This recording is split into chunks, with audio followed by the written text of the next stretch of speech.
अस्सलाम वालेकुम students, how are you. उम्मीद करती हूँ कि आप सब खैर आफियत से होंगे। अल्लाह ताला आप सब पर अपनी रहमत रखे, आपको अपनी हिफाजत में रखे। जी स्टूडेंट्स, हमने लास्ट टाइम नज़म शुरू की थी पेवस्ता रह शजर से उम्मीद बहार, और इस नज़म की तशरीह हम शेर नंबर 1 से 3 कर चुके हैं और आज हम शेर नंबर 4 से शुरू करते हैं। बिस्मिल्लाहिर्रहमानिर्रहीम। जो नगमा ज़न थे खलवते और आँख में तयूर, रुखसत हुए तेरे शजरे सायादार से। जी इसमें फ़र्स्ट ऑफ़ ऑल मानी आप देख लीजिए। नगमा ज़न गीत गाने वाले, खलवत तन्हाई, शजरे सायादार सायादार दरख्त, खलवते और आँख पत्तों के पीछे, तयूर तायर की जमा परिंदे।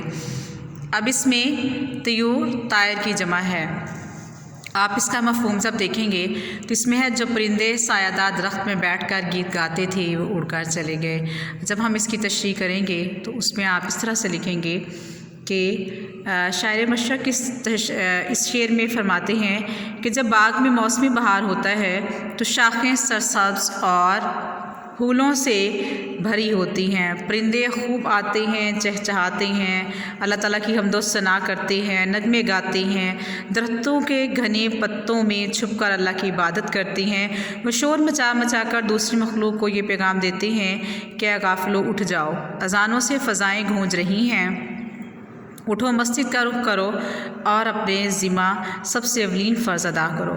अल्लामा इक़बाल मज़ीद फरमाते हैं कि एक ज़माना था कि जब मुसलमान इल्म की दुनिया का मरकज़ थे। दुनिया भर से इल्म की प्यास से अपनी प्यास बुझाने के लिए मुसलमानों के तालीमी इदारों का रुख करते थे और इन अदारों में इल्म की तक़सीम हुआ करती थी। और जब से मुसलमान इल्म से रुकरदा हुए उनका चमन वीरान हो गया और उनका बाग उजड़ गया है। इन अदारों में लोग इल्म के हासिल के लिए और नगमा ख़ानी के लिए नहीं आते। जैसा कि अल्लामा इक़बाल एक जगह फरमाते हैं, गंवा दी हमने जो इस्लाफ़ से मीरास पाई थी, सुरैया से ज़मीं पर आसमान ने हमको दे मारा। अल्लामा इक़बाल फरमाते हैं कि अगर हमें वही पुरानी बहारें वापस चाहिए, अगर हम पुरानी बहारें वापस लाना चाहते हैं तो फिर अपने आप को इल्म से, ये शजर इल्म से व्यवस्था करके हमें रहना होगा। और यही हमारी गुमशुदा मीरास है और मीरास की हिफाजत करना हमारा दीन और अखलाकी फ़र्ज़ भी है। जैसा कि अपनी शायरी में एक जगह उन्होंने फरमाया, सबक फिर पढ़ सदाकत का, अदालत का, शजाअत का, लिया जाएगा काम तुझसे दुनिया की अमामत का।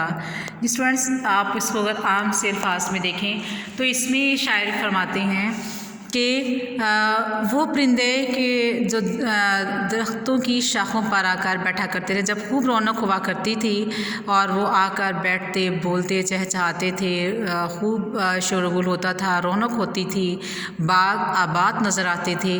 लेकिन अब वो सारे उस टहनी से उठकर चले गए क्योंकि वो टहनी ही अलग हो गई। जब वो टहनी अलग हो गई तो परिंदे भी वहाँ से उठकर चले गए, बाग की रौनकें ख़त्म हो गई। इस तरह से आप इसकी तशरीह करेंगे। नेक्स्ट हमारा शेर है, शाखे बुरीदा से सबक अंदोस हो के तू न आशना है कायदा रोज़गार से। इसमें मुश्किल फाज हैं। शाखे बुरीदा कटी हुई शाख, ना आशना न वाकिफ़, सबक अंदोस हो सबक सीखो, रस्म रोज़गार ज़माना कायदा तरीक़ा दस्तूर रवाज। अब इसमें है, अगर तू ज़माने के कानून से नावाकिफ़ है तो कटी हुई शाख से सबक हासिल कर ले। इस शेर में अल्लामा इक़बाल फरमाते हैं कि ए मुसलमानों या ए नौजवानों, इस कटी हुई शाख से ही कम से कम सबक हासिल कर लो कि तू इस दुनिया के दस्तूर से वाकिफ़ नहीं है कि जो तो साथ मिलकर जो लोग चलते हैं, इकट्ठे चलते हैं, मिलकर चलते हैं, वो कामयाब हो जाते हैं। जो अलग अलग हो जाते हैं वो फिर नाकाम हो जाते हैं। जैसा कि आपने सुना होगा ना, एक अकेला और दो 11। तो इट मीन्स कि जैसे हम अपने इस ज़माने के कानून से सबक सीख लें, इस कटी हुई शाख से कि मिलत इस्लामी की शान और इज़्ज़त इसी में है कि इनकी इज्तिमाई शक्ल बाकी रहे। और अगर इत्तेहाद और इत्तेफाक बाकी ना रहा तो हमें तन्हाई और ज़िल्लत का सामना करना पड़ेगा। फिर वो खुद फरमाते हैं, वो ज़माने में मुअज़्ज़िज़ थे मुसलमान होकर, वो ज़माने में मुअज़्ज़िज़ थे मुसलमान होकर, और तुम ख्वार हुए तारिके कुरान होकर। इसमें मुसलमानों को एक किस्म की नसीहत कर रहे हैं कि मुसलमानों तो में कटी हुई शाख से सबक हासिल करना चाहिए, क्योंकि जो शाख दरख्त से कट जाती है वो कभी हरी नहीं हो सकती और ये कुदरत का कानून है, एक कायनात का असूल है। तो ए उम्मत मुसलमान, तूने जिस जो है उस असूल को बुला दिया है, तो कायनात के जिस असूल को तो उम्मत मुसलमान भुला चुकी है, اس سے دوبارہ سے جو ہے وہ تمہیں اس اصول کو یاد کرنا ہوگا، اور جس طرح ہم کوئی چیز اپنی اصل سے الگ ہوتی ہے تو احساس کے تمام رشتے اس سے کٹ جاتی ہیں، اسی طرح سے ہمارا پورا جسم آپس میں مربوط ہے۔ اگر ایک انگلی بھی کٹ جائے تو پورا جسم درد محسوس کرتا ہے۔ تو اے مسلمانوں، دین اسلام کو، شجر اسلام، مختلف مسلم ممالک کو اس کی شاخیں سمجھنا چاہیے۔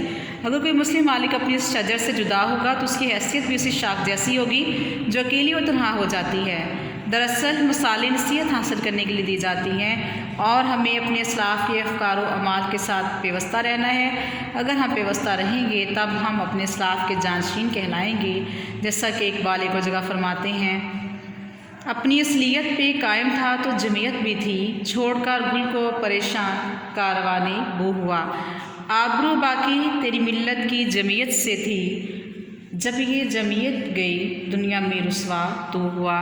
تو اسٹوڈنٹس، اس میں یہی ہے کہ ہمیں کم از کم جو ہے اس کٹی ہوئی شاخ سے سبق حاصل کر لینا چاہیے کہ جس کو جب الگ ہو گئی اسے اٹھا کے ڈسٹ بن میں ڈال دیا جاتا ہے، اس کی ویلیو ختم ہو جاتی ہے، اس کی اہمیت ختم ہو جاتی ہے۔ اب وہ چاہے ڈسٹ بن میں ہو، کچرے میں ہو، کہیں بھی ہو، اس کی زندگی ختم ہو گئی، اس نے اپنی اہمیت کھو دی، اب وہ جو ہے کسی بھی قابل نہیں رہی۔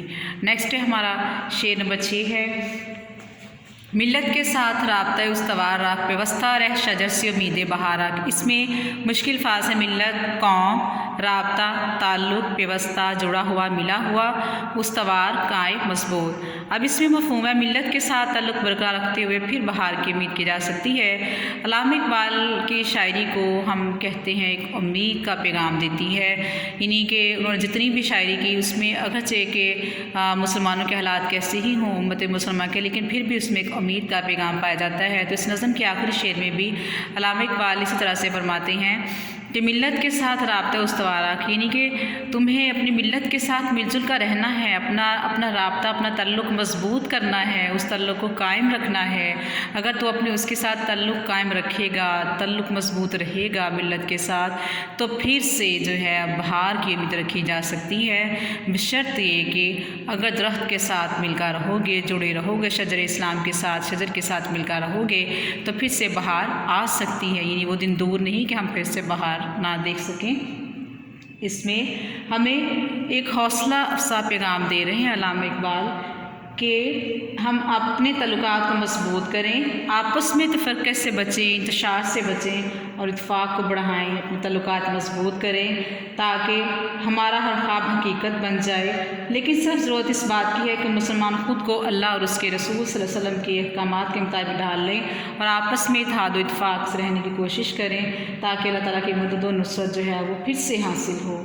اللہ تعالیٰ بھی وہ ہے نا کہ اللہ تعالیٰ ہمت مردہ مد خدا، اگر ہم لوگ ہمت کریں گے تو پھر ہم اللہ تعالیٰ کی مدد کی امید بھی رکھیں گے، اور اللہ تعالیٰ ہماری مدد ضرور کرتا ہے۔ جو ہی انسان اس کے احکامات پر عمل کرتا ہے تو پھر اس کی مدد بھی ہمارے ساتھ ہوتی ہے۔